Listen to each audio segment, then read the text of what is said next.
നമ്മുടെ കർത്താവും രക്ഷിതാവുമായ യേശുക്രിസ്തുവിൻ്റെ അതിവിശുദ്ധ നാമത്തിൽ ഏവർക്കും സ്നേഹവന്ദനം.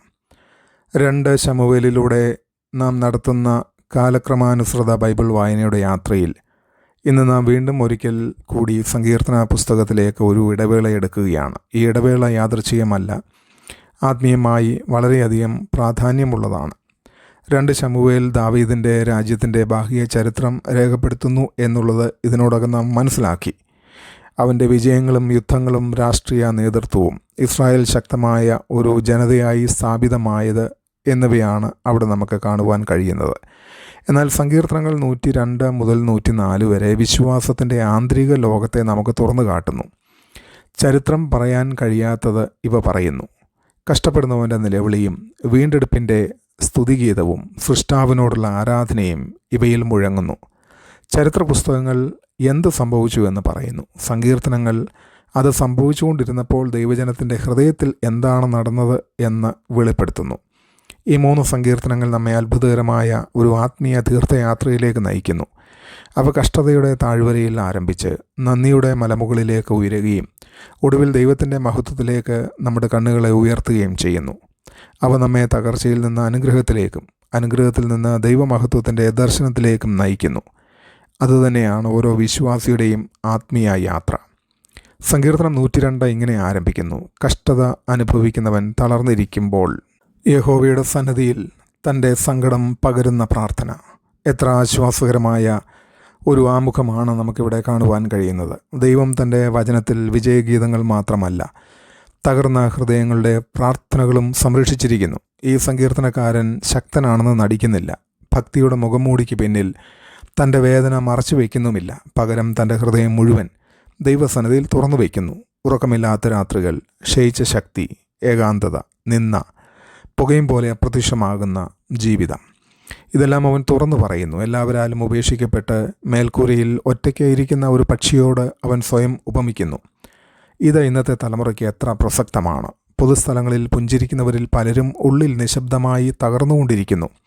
നിരാശ, ഉത്കണ്ഠ, ഉത്തരം ലഭിക്കാത്ത പ്രാർത്ഥനകൾ, കുടുംബ പ്രശ്നങ്ങൾ, സാമ്പത്തിക ഭാരം, ശുശ്രൂഷയിലെ നിരാശകൾ, ഏകാന്തത, മാനസിക ക്ഷീണം, ഇതെല്ലാം പലരും നിശബ്ദമായി വഹിച്ചുകൊണ്ടിരിക്കുന്നു. സങ്കീർത്തനം 102 നമ്മെ പഠിപ്പിക്കുന്നത് വിശ്വാസം എന്നത് എല്ലാം സുഖമാണെന്ന് അഭിനയിക്കുന്നതല്ല, ഉള്ളതെല്ലാം സത്യസന്ധമായി ദൈവസന്നിധിയിൽ സമർപ്പിക്കുന്നതാണ്. തൻ്റെ മക്കളുടെ കണ്ണുനീരിനോട് ദൈവം ഒരിക്കലും അസ്വസ്ഥനാകുന്നില്ല. തകർന്ന ഹൃദയത്തിൻ്റെ ആത്മാർത്ഥമായ നിലവിളി അവൻ സ്വാഗതം ചെയ്യുന്നു. എന്നാൽ ഈ സങ്കീർത്തനത്തിലെ ഏറ്റവും വലിയ വഴിത്തിരിവ് ഒരു ചെറിയ വാക്കിലൂടെയാണ്: എന്നാൽ യഹോവേ, നീ എന്നേക്കും നിലനിൽക്കുന്നു. സാഹചര്യങ്ങൾ മാറിയിട്ടില്ല, വേദന അവസാനിച്ചിട്ടില്ല, ശത്രുക്കളില്ലാതായിട്ടില്ല. പക്ഷേ സങ്കീർത്തനക്കാരൻ്റെ കാഴ്ചപ്പാട് മാറി. കാരണം അവൻ തൻ്റെ കണ്ണുകളെ പ്രശ്നങ്ങളിൽ നിന്ന് ദൈവത്തിൻ്റെ മാറ്റമില്ലാത്ത സ്വഭാവത്തിലേക്ക് തിരിച്ചു. ഈ ലോകത്തിലെല്ലാം മാറുന്നു. ആരോഗ്യം മാറുന്നു, ബന്ധങ്ങൾ മാറുന്നു, ഭരണകൂടങ്ങൾ മാറുന്നു, രാജ്യങ്ങൾ ഉയരുകയും വീഴുകയും ചെയ്യുന്നു. 2 ശമൂവേലിൽ നാം വായിക്കുന്ന ദാവീദിൻ്റെ മഹത്തായ രാജ്യം പോലും ഒരു നാൾ അവസാനിക്കും. എന്നാൽ ദൈവത്തിൻ്റെ സിംഹാസനം ഒരിക്കലും കുലുങ്ങുന്നില്ല. കഷ്ടപ്പെടുന്ന മനുഷ്യൻ മനസ്സിലാക്കുന്നു യഥാർത്ഥ സുരക്ഷ മാറുന്ന സാഹചര്യങ്ങളിലല്ല, മാറ്റമില്ലാത്ത ദൈവത്തിലാണെന്ന്. ഇന്നും അതുതന്നെയാണ് നമ്മുടെ പ്രത്യാശ. ചുറ്റുമുള്ളതെല്ലാം കുലുങ്ങുമ്പോഴും ദൈവത്തിൻ്റെ സിംഹാസനം ഒരിക്കലും കുലുങ്ങുന്നില്ല. സങ്കീർത്തനം 102 കണ്ണുനീരിന് ശേഷം ബൈബിളിലെ ഏറ്റവും മഹത്തായ സ്തുതിഗീതങ്ങളിൽ ഒന്നാണ് സങ്കീർത്തനം 103. ദാവീദ് ആദ്യം സ്വയം പ്രസംഗിക്കുന്നു: എൻ്റെ ആത്മാവേ, യഹോവയെ വാഴ്ത്തുക. മാത്രവുമല്ല, അവൻ്റെ ഉപകാരങ്ങളൊന്നും മറക്കരുതെന്ന് ഓർമ്മിപ്പിക്കുകയും ചെയ്യുന്നു. എത്ര മനോഹരമായ സത്യം! ചിലപ്പോൾ നമ്മുടെ ഏറ്റവും വലിയ പ്രസംഗകൻ നമ്മുടെ സ്വന്തം ആത്മാവായിരിക്കണം. വികാരങ്ങൾ ക്ഷയിക്കുന്ന ദിവസങ്ങളുണ്ട്. സാഹചര്യങ്ങൾ ആശയക്കുഴപ്പം സൃഷ്ടിക്കുന്ന ദിവസങ്ങളുണ്ട്. പ്രാർത്ഥനകൾക്ക് ഉത്തരമില്ലെന്ന് തോന്നുന്ന ദിവസങ്ങളുണ്ട്. അത്തരം ദിവസങ്ങളിൽ ദൈവം ആരാണെന്ന് നാം നമ്മുടെ ആത്മാവിനെ ഓർമ്മിപ്പിക്കണം. ദാവീദ് പറയുന്നു, അവൻ്റെ ഉപകാരങ്ങളൊന്നും മറക്കരുത്. മനുഷ്യർക്കൊരു വിചിത്ര സ്വഭാവമുണ്ട്. അപമാനങ്ങൾ നാം ഓർക്കുന്നു, ദയ മറക്കുന്നു. പരാജയങ്ങൾ ഓർക്കുന്നു, വിജയങ്ങൾ മറക്കുന്നു. നിരാശകൾ ഓർക്കുന്നു, ദൈവത്തിൻ്റെ വിശ്വസ്തത മറക്കുന്നു. ഇന്നലെയുടെ വേദന ഓർക്കുന്നു, എന്നാൽ ഇന്നലെയുടെ അത്ഭുതങ്ങൾ മറക്കുന്നു. അതുകൊണ്ടാണ് നന്ദിയുള്ള ഹൃദയം ഒരു ആത്മീയ ശീലമായിരിക്കുന്നത്. ദാവീദ് എണ്ണിത്തുടങ്ങുന്നത് ഭൗതിക അനുഗ്രഹങ്ങളല്ല, നിത്യാനുഗ്രഹങ്ങളാണ്. അവൻ നമ്മുടെ സകല അകൃത്യങ്ങളും ക്ഷമിക്കുന്നു. ക്ഷമയേക്കാൾ വലിയ അത്ഭുതം വേറെയുണ്ടോ? സൗഖ്യത്തിന് മുമ്പ് ക്ഷമയുണ്ട്. പുനഃസ്ഥാപനത്തിന് മുമ്പ് ദൈവത്തോടുള്ള അനുരഞ്ജനമുണ്ട്. മനുഷ്യൻ്റെ ഏറ്റവും വലിയ പ്രശ്നം രോഗമല്ല, പാപമാണ്. ദൈവം നമ്മുടെ പാപങ്ങളെ കിഴക്കും പടിഞ്ഞാറും തമ്മിലുള്ള ദൂരത്തോളം നമ്മിൽ നിന്ന് അകറ്റിക്കളയുന്നു. കിഴക്കും പടിഞ്ഞാറും ഒരിക്കലും കണ്ടുമുട്ടുന്നില്ല. അതുപോലെയാണ് നമ്മുടെ കുറ്റബോധവും നമ്മിൽ നിന്ന് ദൈവം അകറ്റുന്നത്. അവൻ സൗഖ്യമാക്കുന്നു, വീണ്ടെടുക്കുന്നു, കിരീടം ചൂടിക്കുന്നു, തൃപ്തിപ്പെടുത്തുന്നു, യൗവനം പുതുക്കുന്നത് പോലെ ശക്തിയെ നവീകരിക്കുന്നു. ഈ ക്രമം ശ്രദ്ധിക്കുക. ആദ്യം അവൻ പാപിയോട് ക്ഷമിക്കുന്നു, ശേഷം മുറിവേറ്റവനെ സൗഖ്യമാക്കുന്നു, വീണുപോയവനെ വീണ്ടെടുക്കുന്നു, അർഹതയില്ലാത്തവനെ കിരീടം ചൂടിക്കുന്നു, ശൂന്യമായ ഹൃദയത്തെ തൃപ്തിപ്പെടുത്തുന്നു, ക്ഷീണിച്ച ശക്തിയെ പുതുക്കുന്നു.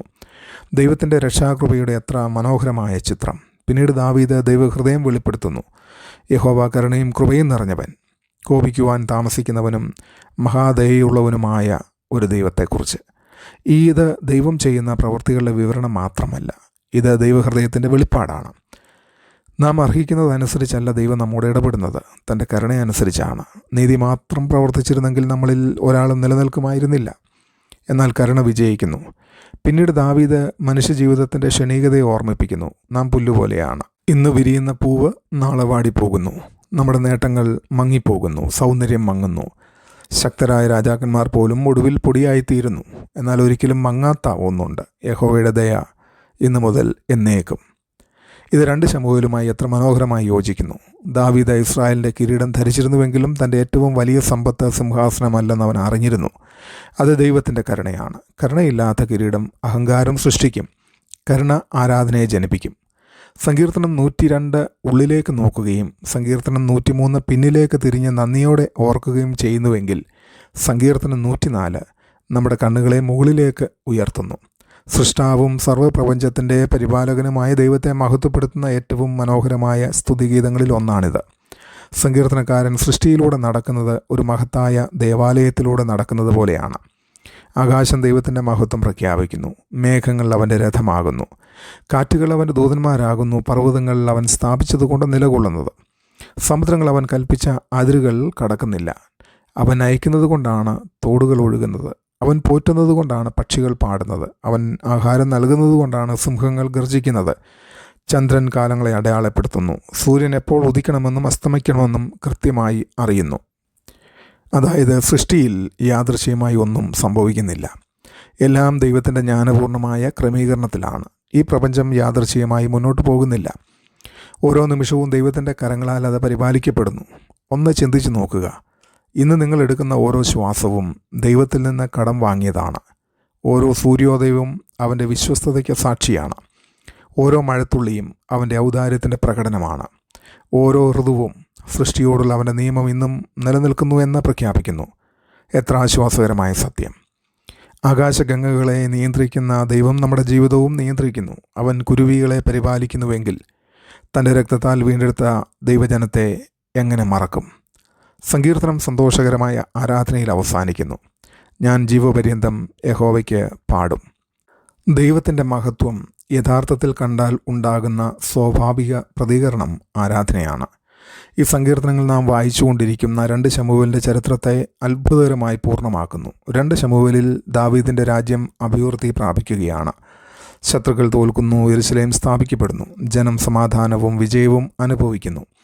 മനുഷ്യൻ്റെ കാഴ്ചപ്പാടിലെല്ലാം സുരക്ഷിതമാണ്. എന്നാൽ സങ്കീർത്തനങ്ങൾ നമ്മെ അതിലും വലിയ ഒരു സത്യത്തിലേക്ക് നയിക്കുകയാണ്. ദാവീദിൻ്റെ ആത്മവിശ്വാസം ഒരിക്കലും തൻ്റെ സൈന്യത്തിലായിരുന്നില്ല, സിംഹാസനത്തിലായിരുന്നില്ല, കൊട്ടാരത്തിലായിരുന്നില്ല, പ്രശസ്തിയിലും ആയിരുന്നില്ല. അവൻ്റെ വിശ്വാസം നിത്യനായ ദൈവത്തിലായിരുന്നു. സങ്കീർത്തനം 102 ദാവീദിനെ ഓർമ്മിപ്പിക്കുന്നു: ഭൗമിക രാജ്യങ്ങൾ അവസാനിക്കും, ദൈവരാജ്യം ഒരിക്കലും അവസാനിക്കുകയില്ല. സങ്കീർത്തനം 103 അവനെ പഠിപ്പിക്കുന്നു: ശത്രുക്കളെ ജയിക്കുന്നതല്ല ഏറ്റവും വലിയ അനുഗ്രഹം, ദൈവകരുണയാൽ പാപത്തെ ജയിക്കുന്നതാണ്. സങ്കീർത്തനം 104 അവനെ വീണ്ടും ഓർമ്മിപ്പിക്കുന്നത് ഇസ്രായേലിൻ്റെ രാജാവ് പോലും ആകാശവും ഭൂമിയും സൃഷ്ടിച്ച രാജാതിരാജൻ്റെ മുമ്പിൽ നമിക്കുന്നു. ദാവീദ് ഒരു മഹാനായ രാജാവായത് ആദ്യം ഒരു വിനീതനായ ആരാധകനായതുകൊണ്ടാണ്. ഇന്നും അതുതന്നെയാണ് സത്യം. നമ്മുടെ വിജയം നമ്മുടെ സുരക്ഷയല്ല, നമ്മുടെ സ്ഥാനം നമ്മുടെ വ്യക്തിത്വമല്ല, നമ്മുടെ നേട്ടങ്ങൾ നമ്മുടെ അടിത്തറയുമല്ല. ദൈവം മാത്രമാണ് നമ്മുടെ അഭയം. ഈ 3 സങ്കീർത്തനങ്ങളും ഒരു ക്രിസ്ത്യാനിയുടെ മുഴുവൻ ആത്മീയ യാത്രയെ ചിത്രീകരിക്കുന്നു. ചിലപ്പോൾ നാം സങ്കീർത്തനം 102 ജീവിക്കുന്നു, കണ്ണീരിൽ മുങ്ങിയ പ്രാർത്ഥനകളോടെ. ചിലപ്പോൾ സങ്കീർത്തനം 103 നിൽക്കുന്നു, ദൈവത്തിൻ്റെ ക്ഷമയിലും കരുണയിലും അത്ഭുതപ്പെട്ടുകൊണ്ട്. ചിലപ്പോൾ സങ്കീർത്തനം 104 നാം പ്രവേശിക്കുന്നു, സ്വയം മറന്ന് ദൈവത്തിൻ്റെ മഹത്വത്തിൽ വിസ്മയിച്ച് നിൽക്കുന്നു. ഓരോ വിശ്വാസിയും ഈ 3 അനുഭവങ്ങളിലൂടെയും കടന്നു പോകുന്നു. കരയേണ്ട ദിവസങ്ങളുണ്ട്, ഓർക്കേണ്ട ദിവസങ്ങളുണ്ട്, ആരാധിക്കേണ്ട ദിവസങ്ങളുമുണ്ട്. ഈ 3 കാലഘട്ടങ്ങളിലും ദൈവം നമ്മോടൊപ്പം ഉണ്ട് എന്നതാണ് ഏറ്റവും വലിയ സത്യം. നാം കരയുമ്പോൾ അവൻ അടുത്തുണ്ട്. നാം മാനസാന്തരപ്പെടുമ്പോൾ അവൻ കൃപയുള്ളവനാണ്. നാം ആരാധിക്കുമ്പോൾ അവൻ തൻ്റെ മഹത്വം വെളിപ്പെടുത്തുന്നു. അവൻ ഒരിക്കലും മാറുന്നില്ല. ഇന്ന് നമുക്ക് ചിന്തിക്കുവാനായിട്ടുള്ളത്, എൻ്റെ സാഹചര്യങ്ങളാണോ ദൈവത്തെക്കുറിച്ചുള്ള എൻ്റെ കാഴ്ചപ്പാടിനെ നിർണ്ണയിക്കുന്നത്? അതോ ദൈവത്തിൻ്റെ മാറ്റമില്ലാത്ത സ്വഭാവമാണോ എൻ്റെ സാഹചര്യങ്ങളെക്കുറിച്ചുള്ള എൻ്റെ കാഴ്ചപ്പാടിനെ മാറ്റുന്നത്? ദൈവത്തിൻ്റെ അനുഗ്രഹങ്ങൾ മാത്രം അന്വേഷിക്കുന്നതിൽ നിന്ന് ദൈവം ആരാണെന്നതിനു വേണ്ടി അവനെ ആരാധിക്കുന്ന ആത്മീയ പക്വതയിലേക്ക് ഞാൻ വളർന്നിട്ടുണ്ടോ? ഈ 3 സങ്കീർത്തനങ്ങൾ നമ്മെ ഒരു വിശുദ്ധ യാത്രയിലേക്ക് ക്ഷണിക്കുന്നു. ഇന്ന് നിങ്ങൾ സങ്കീർത്തനം 102 അനുഭവത്തിലാണെങ്കിൽ, ക്ഷീണിതരും നിരുത്സാഹിതരും ഭാരപ്പെട്ടവരുമാണെങ്കിൽ ധൈര്യം കൈവിടരുത്. കഷ്ടപ്പെടുന്നവൻ്റെ നിലവിളി കേൾക്കുന്ന ദൈവം നിങ്ങളെ മറന്നിട്ടില്ല. അവനോടൊപ്പം നിങ്ങൾ മുന്നോട്ട് നടക്കുമ്പോൾ അവൻ നിങ്ങളെ സങ്കീർത്തനം 103 നയിക്കും. അവിടെ അവൻ്റെ ക്ഷമയുടെയും കരുണയുടെയും അളവറ്റ സ്നേഹത്തിൻ്റെയും സമ്പത്ത് നിങ്ങൾ വീണ്ടും അനുഭവിക്കും. അവിടെ തന്നെ അവൻ നിങ്ങളെ നിർത്തുകയില്ല. അവൻ നിങ്ങളെ സങ്കീർത്തനം 104 നയിക്കും. അവിടെ നിങ്ങളുടെ കണ്ണുകൾ നിങ്ങളുടെ ഭയങ്ങൾക്കും സാഹചര്യങ്ങൾക്കും ഈ നശ്വര ലോകത്തിനും മുകളിലേക്ക് ഉയരും. വെളിച്ചം വസ്ത്രമാക്കുന്നവനും തൻ്റെ ശക്തിയാൽ പ്രപഞ്ചത്തെ നിലനിർത്തുന്നവനും നിങ്ങളുടെ ജീവിതത്തെ തൻ്റെ കരങ്ങളിൽ സുരക്ഷിതമായി സൂക്ഷിക്കുന്നവനുമായ മഹത്വമുള്ള ദൈവത്തെ മാത്രം നിങ്ങൾ കാണും. ഇതുതന്നെയാണ് ക്രിസ്തീയ ജീവിതത്തിൻ്റെ താളം. കണ്ണുനീരിൽ നിന്ന് നന്ദിയിലേക്കും, നന്ദിയിൽ നിന്ന് ആരാധനയിലേക്കും, തകർച്ചയിൽ നിന്ന് അനുഗ്രഹത്തിലേക്കും, അനുഗ്രഹത്തിൽ നിന്ന് ദൈവമഹത്വത്തിൻ്റെ ദർശനത്തിലേക്കും ഈ യാത്രയിലൂടെ ഓരോ ദിവസവും നമ്മെ നടത്തുവാൻ കർത്താവ് ഓരോരുത്തരെയും അനുഗ്രഹിക്കട്ടെ. ആമേൻ.